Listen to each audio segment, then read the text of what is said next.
그러니까 이사야서에서는 여호와 하나님께서 나는 처음이요 마지막이다 이렇게 말씀하시는 곳이 두 군데가 있습니다. 그것은 곧 나는 알파와 오메가다 그런 뜻이죠. 그렇기 때문에 이사야서를 읽을 때에는 알파와 오메가라는 시각으로 반드시 읽어야 합니다. 근데 이 알파와 오메가의 시각으로 세상 역사를 보면 그 중심에는 예수님의 십자가가 있다. 그거를 기억하셔야 돼요. 그래서 이사야서의 중심도 이사야서 53장입니다.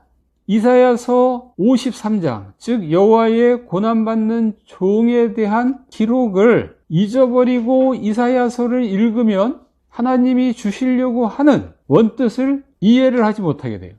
이사야서 1장에서 52장까지는 여호와의 고난받는 종, 즉 예수님의 십자가를 바라보고 기록했다 그러면 이사야서 54장에서 66장까지는 예수님의 십자가를 그 사건 그 이후에서 바라보면서 말씀한 내용이라고 할 수 있어요. 그래서 이사야서 53장 그 전에 있는 내용과 이사야서 53장 그 후에 있는 내용은 완전히 다릅니다. 확 달라지는 내용이 첫째는 뭐냐? 예수님을 믿고 하나님의 백성 되는 자들이 굉장히 많아질 것이다. 예수님께서 처녀 탄생으로 인해서 이제 이 땅에 오시게 되고 십자가에서 구원사역을 이루고 그 예수님의 구원사역을 믿는 자들은 이제 하나님의 백성들이 되는 거죠. 그래서 그 수가 막 늘어납니다. 이방인까지 이제 구원 얻어서 돌아오게 되는 겁니다.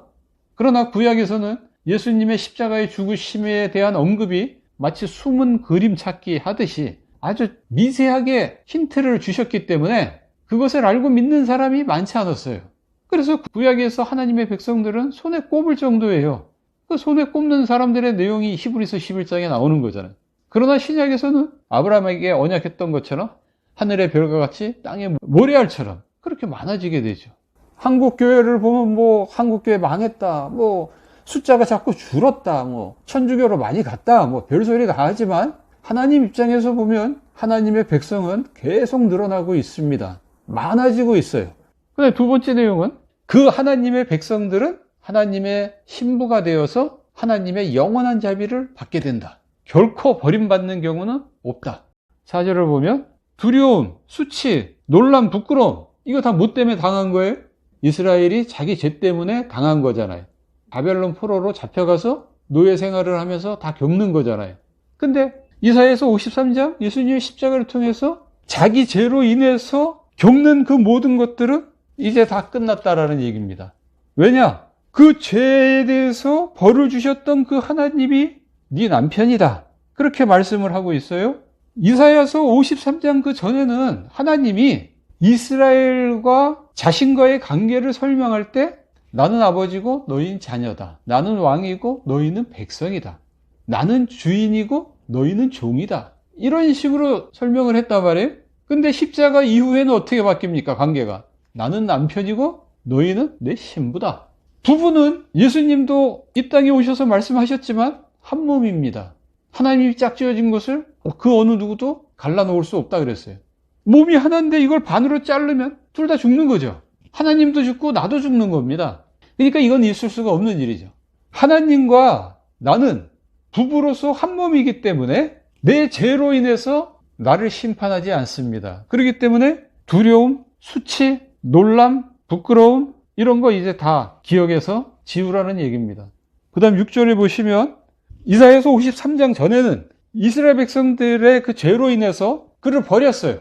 그래서 바벨론으로 포로로 잡혀가게 했고 70년 동안 노예 생활을 하게 했습니다. 잠시입니다. 그러나 53장 이후로는 즉 예수님의 십자가 이후로는 너희들의 죄 때문에 잠시라도 심판하는 경우는 없다. 그거를 선언을 하는 거죠. 영원한 자비만 있다. 죄를 지었으면 화가 나서 회초리를 드는 것이 아니라 슬퍼하고 불쌍히 여겨서 자비를 베풀겠다. 이는 내게 노아의 홍수와 같도다. 즉 예수님의 십자가 사건 이후에는 이제 벌하지 아니하기로 책망하지 아니하기로 그렇게 맹세했다라고 말씀합니다. 하나님 맹세까지 했어요. 나는 영원한 자비를 베풀겠다. 나의 화평의 언약은 흔들리지 아니할 것이다. 자, 십자가 이후에 하나님은 우리를 바라보는 시각이 항상 궁휼이에요. 궁휼. 불쌍히 여긴단 말이에요. 그래서 예수님도 이 땅에 오셔서 자기 백성들을 볼 때 목자 없는 양 같아서 불쌍히 여기셨다라는 말씀이 나오잖아요. 기본적으로 불쌍한 마음을 가져요. 죄를 지었다 할지라도 이 화평의 언약은 영원한 언약입니다. 그러니까 하나님과 우리 사이에 이 화평이 깨지는 경우는 없어요, 이제는. 그 다음에 이제 세 번째, 11절부터. 자, 여기 보석 나옵니다. 제가 유튜브 영상 보석 이야기 한번 했죠? 계시록에 보면은 보석 같은 신랑과 신부가 보석 같은 성에서 영원토록 행복하게 산다. 보석 같은 신랑이신 예수님과 보석 같은 신부인 우리가 보석 같은 성에서 살게끔 하시는 것이 하나님의 마음이에요. 그래서 예수님의 십자가를 믿는 우리들은 그 마음에 큰 평안을 얻게 됩니다. 예수님도 우리한테 부활하셔서 너희에게 평안이 있을지어다 이렇게 선포하셨단 말이에요. 15절 보면 자, 분쟁을 일으키는 자가 누굽니까? 예수님의 십자가 사건 전, 즉 이사야서 53장 그 전 이스라엘에게 분쟁을 일으킨 자들이 누굽니까? 바벨론이 되겠죠. 그때는 하나님이 하신 거예요. 하나님이 바벨론 왕 느부갓네살을 들어서 이스라엘을 친 거거든요. 그런데 15절에서는 뭐라고 얘기합니까? 나로 말미암지 않은 것이다. 이렇게 얘기한다고요. 자, 우리나라도 6.25 때 전쟁이 일어났습니다. 아니, 기독교인이 있는데 어떻게 전쟁이 일어났죠? 우크라이나도 전쟁이 일어났어요. 아니, 우크라이나에도 뭐 많진 않지만 그래도 몇십만 명의 기독교인인데 어떻게 전쟁이 일어날 수 있죠? 하나님 뭐가 마음에 안 들어서 전쟁을 일으켜서 교회를 치신 건가? 회개를 촉구하시는 건가? 이렇게 생각할 수 있잖아요. 근데 하나님이 여기서 분명히 말씀하시기를 이 분쟁은 나로 말미암은 것이 아니다. 전쟁을 일으킨 것은 내가 일으킨 것이 아니다라는 얘기입니다. 이스라엘하고 이란하고 전쟁이 일어났습니다. 하나님이 일으킨 거 아니에요. 우크라이나랑 러시아가 전쟁이 일어났습니다. 하나님이 일으킨 게 아닙니다. 1950년대 우리나라에 6.25 전쟁이 일어났어요. 하나님이 일으킨 거 아닙니다. 혹시라도 북한하고 우리나라가 전쟁이 일어난다 할지라도 하나님이 일으킨 게 아닙니다. 오히려 내 백성을 향해서 전쟁을 감행하는 자들, 그 나라들은 내가 쳐서 패망시킬 것이다. 그렇게 말씀하고 있어요. 이 세상 각지에 내전이 일어나고 국가 간의 전쟁이 일어나는 것은 하나님이 일으킨 게 아닙니다. 예수님의 십자가 사건 이후에 하나님은 전쟁을 일으켜서 사람들을 죽게 하시는 그런 전쟁의 신이 아닙니다. 이제는. 그걸 잘 아셔야 돼요. 17절 보면 우리는 하나님의 공의입니다. 우리가 왜 공의가 되느냐? 우리가 하나님의 신부이기 때문에 그래. 자신의 신부를 남편인 하나님이, 예수님이 보호해 주지 않는다면 그게 무슨 공의입니까?